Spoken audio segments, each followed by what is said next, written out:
Hello everyone, welcome back to our YouTube channel. This is English classes by Preeti ma'am. Hope you all are fine and doing well. आज की class हमारे लिए बेहद ही important रहने वाली है क्योंकि ये सेलेक्टेड स्टूडेंट्स के लिए नहीं बल्कि मोस्ट ऑफ द स्टूडेंट्स के लिए। कैसे? आज हम मिक्स ग्रामर प्रैक्टिस करने वाले हैं। ये हमारे 10th क्लास सीबीएसई के लिए इम्पोर्टेंट है और इससे जो छोटी क्लासेस हैं उनके लिए भी इम्पोर्टेंट है। साथ में आपका जो एचटेट कमिंग एचटेट हरियाणा के अंदर टीजीटी हो गया इंग्लिश का या पीजीटी हो गया या कॉमन सेक्शन है इंग्लिश का, उनके लिए भी इम्पोर्टेंट रहने वाली है। साथ में जो भी कॉम्पिटिटिव एग्जाम्स होते हैं उन सभी में ग्रामर मस्ट है। तो आज सभी के लिए ये जो हमारी वीडियो है इम्पोर्टेंट रहने वाली है। Let's get started without any delay और वेस्टिंग टाइम। फर्स्ट क्वेश्चन से देखते हैं। हम नियर अबाउट 12 क्वेश्चंस करेंगे हम, और मैं चाहती हूं आप अपना स्कोर साथ साथ नोटबुक ले लेंगे और अपना स्कोर लास्ट में कमेंट सेक्शन में अपने नेम के साथ ड्रॉप करेंगे। अब फर्स्ट क्वेश्चन देखते हैं। The principal inform the students that the annual sports event dash postpone due to bad weather. अब ये देखना हमें इसमें कौन सी वर्ब आएगी। वर्ब फिल करनी है is been, has been, will be और हैड बीन। सबसे पहली बात यहाँ पास्ट की वर्ब आएगी क्योंकि इन्फॉर्म्ड क्या है, वर्ब की सेकंड फॉर्म है यानी पास्ट टेंस है। अगर टेंसेस का सीक्वेंस देखते हैं हम तो पास्ट की फॉर्म ही हमें लगानी है पास्ट के साथ। तो पता चल गया विल बी तो नहीं आएगी, प्रेजेंट का है ये भी प्रेजेंट का है। एक ही बच गया, एलिमिनेट किए ना जब हमने ऑप्शंस, हमारे पास एक ही बच गया हैड बीन जो कि पास्ट का है यानी। और एक बात और मैं आपको बता रही हूँ, सेंटेंस पैसिव वॉइस में है। जब पैसिव वॉइस में होता है तो बीन आता है, BEEN बीन या बीइंग आएगा, ठीक है, या फिर इज एम आर के साथ वर्ब की थर्ड फॉर्म आएगी। तो इसमें हमारा had been is the right option. The principal inform the student that the annual sports event had been postpone due to bad weather, ठीक है। नेक्स्ट क्वेश्चन देखते हैं, बहुत ही सिंपल है, एरर का क्वेश्चन है नेक्स्ट वाला। एरर एडिटिंग बहुत ही इंपॉर्टेंट है सभी एग्जाम्स के लिए। एरर फाइंड आउट करने बहुत इंपॉर्टेंट है कि भाई तुम्हें आने चाहिए, ठीक है। उसी की हमें, और आते कैसे हैं जब आप प्रैक्टिस करते हैं। तो यही प्रैक्टिस सेट में इसीलिए मिक्स ग्रामर का लेके आई हूँ ताकि जिसने अगर कर भी रखे हैं तो वो प्रैक्टिस करे तो उनको पता चल जाए क्या मिस्टेक है, कैसे फाइंड आउट करनी है। She don't like eating vegetable in her meal। जब हम बोलते हैं तो कुछ ऐसे मिस्टेक लग नहीं रही सेंटेंस में, लेकिन है mistake, grammatically mistake. Don't, she के साथ कभी भी डू नहीं लगता, प्लूरल के साथ डू लगता। आई, वी, यू, दे, इनके साथ आपका डोंट लगेगा या डू लगेगा, लेकिन ही, शी, इट या कोई सिंगुलर हो उसके साथ डज का यूज होता है। तो एरर क्या है हमारा, डोंट एरर है। डोंट की जगह हमारा क्या लगेगा, डजंट लगेगा, ठीक है। This is the error. आपको आ गया एरर फाइंड आउट करना। शी के साथ डोंट कभी नहीं लगेगा, शी के साथ डजंट लगेगा, ओके। नेक्स्ट क्वेश्चन है हमारा, रिपोर्ट द फॉलोइंग करेक्टली, यानी रिपोर्टेड स्पीच है। ध्यान से पढ़ेंगे सेंटेंस को। सबसे पहले सेंटेंस की टाइप हमें जाननी होगी। ये कौन सा sentence, have you completed the science project yet, and question mark is here, यानी क्वेश्चन है भाई ये। अब क्वेश्चन के दो तरीके होते हैं सॉल्व करने के। अगर क्वेश्चन हेल्पिंग वर्ब से स्टार्ट है तो कनेक्टर इफ लगता है या वेदर लगता है।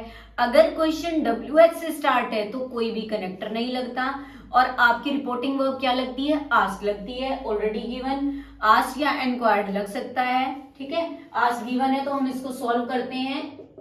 रिया asked her friend, as it is आ गया। Now we use connector if हमने लगा लिया। अब कैसे सॉल्व करना है, ध्यान से सुनेंगे सभी भाई। Have you completed this science project या द साइंस प्रोजेक्ट येट। अब आपको हैव को नहीं देखना है, वर्ब को छोड़ देना है। वर्ब से पहले क्या आता है, सब्जेक्ट, ठीक है। यहाँ पे यू सेकेंड पर्सन है हमारा। यू सेकेंड पर्सन चेंज किसके अकॉर्डिंग होता है, ऑब्जेक्ट। किसका ऑब्जेक्ट होना चाहिए, रिपोर्टिंग वर्ब का। तो ऑब्जेक्ट हमारा है friend.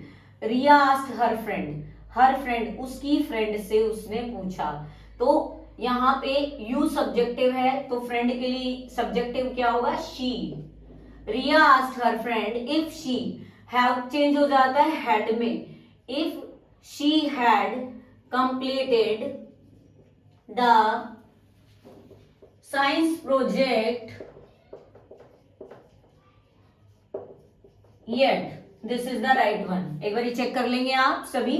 Riya asked her friend if she had completed the science project yet. अब हमारा क्वेश्चन मार्क रिमूव हो जाएगा, उसकी जगह फुल स्टॉप आ जाता है। इसको हम क्वेश्चन नहीं रखते, चाहे वो एक्सक्लेमेटरी सेंटेंस हो, क्वेश्चन हो, इंपेरेटिव हो, उसको हम सिंपल स्टेटमेंट में चेंज करते हैं। तो ये हमारा प्रॉपर डायरेक्ट से इनडायरेक्ट स्पीच में चेंज हो चुका है। नेक्स्ट क्वेश्चन देखते हैं। The notice clearly states that all assignments dash be submitted by Friday and this should be adhered to strictly. Adhered means होता है कि कोई चीज मानना, या फिर हम क्लिंग कह सकते हैं, किसी चीज के साथ चिपकना। क्या बताया गया है? नोटिस क्लियरली ये बताता है कि सारे असाइनमेंट क्या करने हैं, जरूर सबमिट करने हैं फ्राइडे तक। जब कोई बात आ जाती है कि आपको पक्का ही कोई चीज कर दी जाती है, डेडलाइन दे दी जाती है, तो आप मस्ट मॉडल का यूज करेंगे। You must wear helmet, otherwise क्या होगा, एक्सीडेंट हो जाएगा।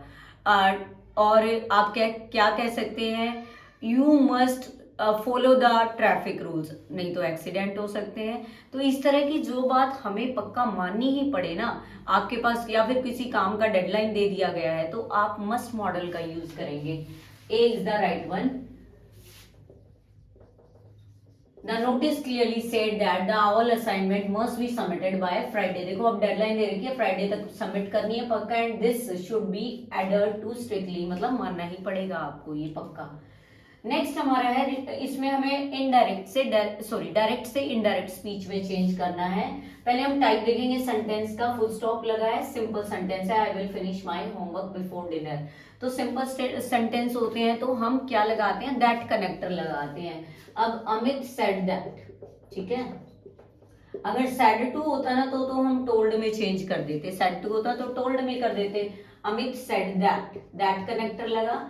आई is first person change according to subject. Subject किसका देखते हैं, रिपोर्टिंग वर्ब का। रिपोर्टिंग वर्ब का सब्जेक्ट है अमित, ठीक है। यहाँ सब्जेक्टिव केस है आई, ठीक है, तो उसका अमित का भी सब्जेक्टिव केस क्या होगा, ही, तो हम ही लेंगे। विल की जगह हम वुड कर देंगे, ही वुड फिनिश। अब माई कौन सा पर्सन है, first person, according to subject. Subject Amit है, ठीक है, सब्जेक्ट अमित है, तो इसका अमित के अकॉर्डिंग पोजेसिव केस क्या होगा, हिज होमवर्क बिफोर। एक एक चीज बहुत ध्यान से वो करनी पड़ती है इसमें चेंज, डायरेक्ट से इनडायरेक्ट स्पीच में चेंज करने के लिए। पूरा सेंटेंस देख लेते हैं। Amit said that he would finish his homework before dinner. अब ये बिल्कुल करेक्ट है। नेक्स्ट देखते हैं, बाय नेक्स्ट मंथ। कहीं भी आपको ये दिखाई दे जाए, this is the hint, by next month, by के साथ कोई टाइम दे रखा है फ्यूचर का, तो उसमें हम यूज करेंगे आपका फ्यूचर परफेक्ट टेंस हम यूज करेंगे। फ्यूचर परफेक्ट में क्या लगता है, विल, शैल, हैव के साथ वर्ब की थर्ड फॉर्म लगती है। The students will have completed, ये वर्ब आ जाएगी हमारी, ठीक है।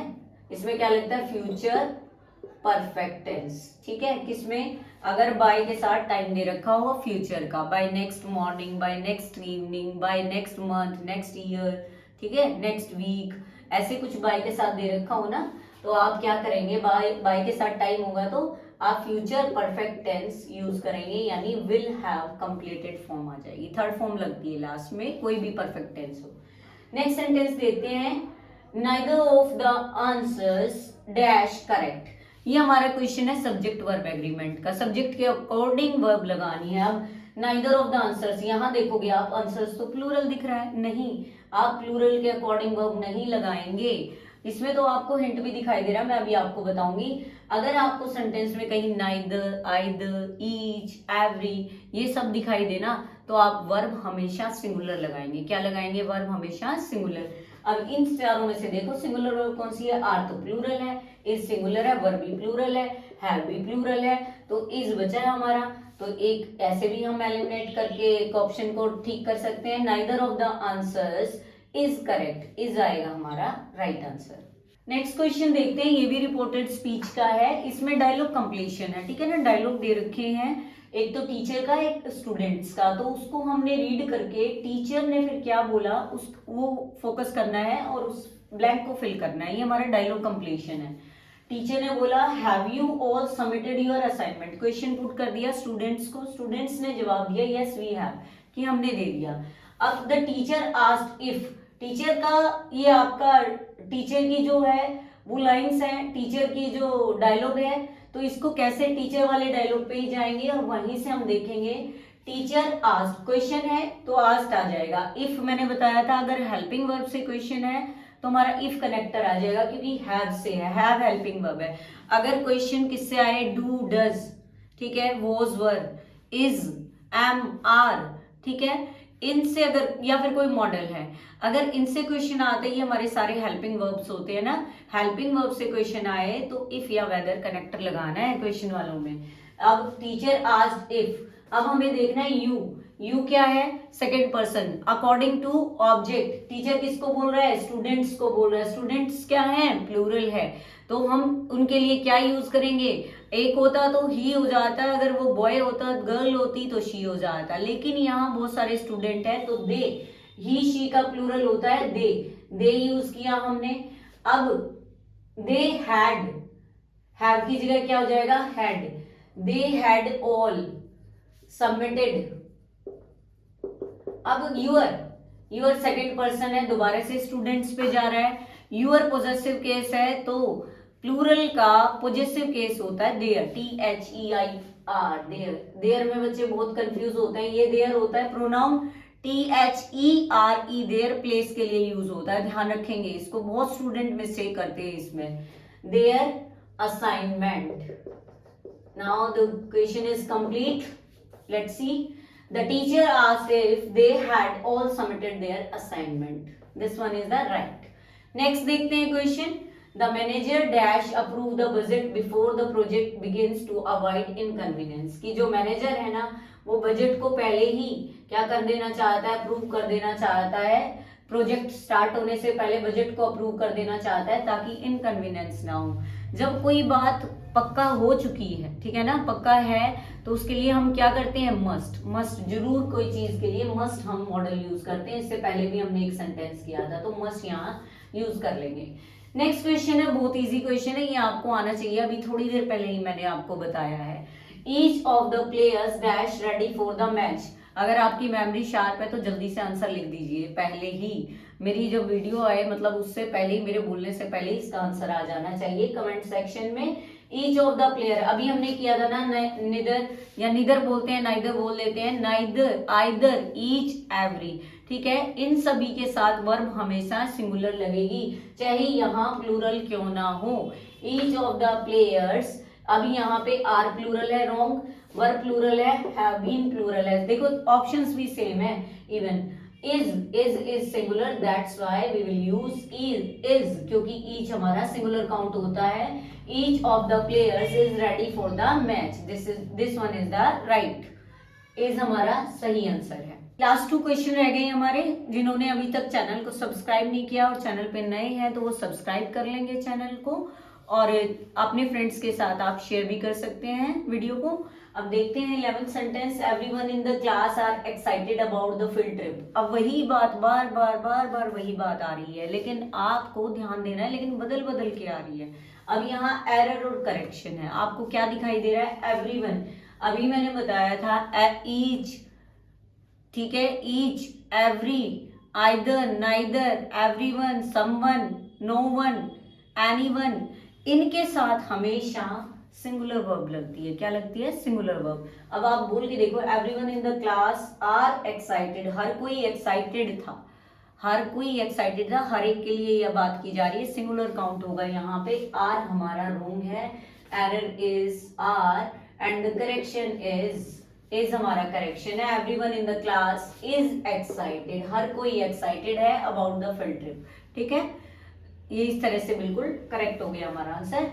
लास्ट क्वेश्चन है आज का, देखते हैं डायलॉग कंप्लीशन का, ये भी हमारा काफी भारी भरकम क्वेश्चन दिखाई दे रहा है। देखो स्टेटमेंट काफी बड़ी दिखाई दे रही है, कई बार क्या होता है एग्जामिनर जो एग्जाम सेट करता है वो स्टेटमेंट इतनी बड़ी दिखाएगा कि स्टूडेंट पहले ही घबरा जाएगा, लेकिन आपको बिल्कुल नहीं घबराना है। आपको स्टेटमेंट को प्रॉपर रीड करना है, इजीली आप आंसर दे पाएंगे अगर आपने उसको पहले पढ़ा है, प्रैक्टिस किया है तो। अब डायलॉग कंप्लीशन का है। टेचर ने क्या बोला, what do you think about the effects of technology on learning. Student से बात कर रहा है टीचर कि आप क्या सोचते हो कि जो टेक्नोलॉजी का जो इफेक्ट है, असर है, या फिर जो उसके रिजल्ट्स हैं लर्निंग के ऊपर, वो क्या सोचते हो आप, मतलब उसके बारे में, टेक्नोलॉजी के बारे में। स्टूडेंट कहता है, एक ही स्टूडेंट है, एस नहीं लगा होगा। स्टूडेंट बोलता है it makes learning easier but some time distracting. ये लर्निंग को तो आसान बना देता है कई बारी, लेकिन कई बारी ये क्या कर देता है, डिस्ट्रैक्टिंग करता है चीजों को, ध्यान भंग कर देता है। ध्यान जिस तरफ हमें लगाना है उससे हम अपोजिट साइड में चले जाते हैं, मतलब डिस्ट्रैक्ट हो जाते हैं, जो हम कर रहे हैं उस पर फोकस नहीं रहते। अब इसको हमें कंप्लीट करना है। The student said the technology dash, इतना दे रखा है आपको। अब आप सोचोगे, आपको ये देखना है स्टूडेंट सेड दैट, यानी ये डायलॉग स्टूडेंट का है, तो इसी लाइन को चेंज करना है। हमें ये देखना है यहाँ पे कि किसका डायलॉग स्टार्ट हो रहा है, उसी को हमें चेंज करना है। अब इट, यहाँ पे इट की जगह टेक्नोलॉजी दे दी, घबराना नहीं है, फिर इट की जगह टेक्नोलॉजी दे दी, कोई बात नहीं। अब मेक्स, जो प्रेजेंट टेंस होता है वो पास्ट में चेंज होता है, तो टेक्नोलॉजी मेड आ जाएगा लर्निंग इजियर बट, लेकिन यहाँ पे वॉज ऐड होगा सेंस बनाने के लिए सेंटेंस को, was sometimes distracting. I am repeating the answer. Listen. The student said that technology made learning easier but was sometimes distracting. हमने was यूज कर लिया क्योंकि प्रेजेंट है तो पास्ट में चेंज होगा। सेकेंड फॉर्म यहाँ मेड ऑलरेडी आ गई है मेक्स की, यहाँ पे नीड थी हमें वर्ब की, जो हमने वॉज लगा दिया है। नरेशन क्या होता है कि हमें एक तो डायरेक्ट स्पीच होता है जिसने जैसे वर्ड बोले हैं एज इट इज सेइंग हो, और इनडायरेक्ट में क्या होता है उसने बताया है ऐसा, मतलब किसी और के शब्द लेके ऐसे बताया जाएगा, थर्ड पर्सन की तरह बताया जाएगा, पर्सन भी चेंज हो जाते हैं, टेंसेस भी चेंज हो जाते हैं। तो आज हमने 12 क्वेश्चन किया है, आपको अच्छे लगे हैं तो आप मुझे कमेंट सेक्शन में जो आपका फेवरेट सेंटेंस आज का रहा है, जो आपके लिए मोस्ट डिफिकल्ट जो सेंटेंस आज का रहा है, वो आप इस कमेंट सेक्शन में ड्रॉप कर सकते हैं अपना comment. If you found this video helpful, don't forget to subscribe my channel, share and like my videos. ऐसी वीडियोस हम आपके लिए लाते रहेंगे, ऐसी क्लासेस, बहुत सारी प्रैक्टिस करनी है। Practice makes a man perfect, ठीक है ना। प्रैक्टिस करोगे तो ही आएगा, चाहे हमें कितने ही रूल्स बिल्कुल हमने मगअप किया हुआ है, रट रखा है, क्रैम कर रखे हैं रूल्स, लेकिन वो कोई काम नहीं आने वाले जब तक हम उसको यूज में नहीं लाएंगे, प्रैक्टिस नहीं करेंगे। तो प्रैक्टिस करते रहें, और तब तक के लिए नेक्स्ट क्लास आती है, इतने आप प्रीवियस क्लासेस को देख सकते हैं, या फिर प्रैक्टिसेस और भी जो सेंटेंसेस हैं काफ़ी हैं। आप ग्रामर की प्लेलिस्ट पे जा सकते हैं, ग्रामर की प्लेलिस्ट में सभी टॉपिक हैं। अगर आपको कोई टॉपिक में डाउट आ रहा है, नरेशन की अलग प्लेलिस्ट है, वॉइस की अलग प्लेलिस्ट है, हर एक ग्रामर टॉपिक की जो मेन टॉपिक्स हैं उनकी अलग से भी प्लेलिस्ट है, और नहीं तो एक ग्रामर की कंबाइन भी है।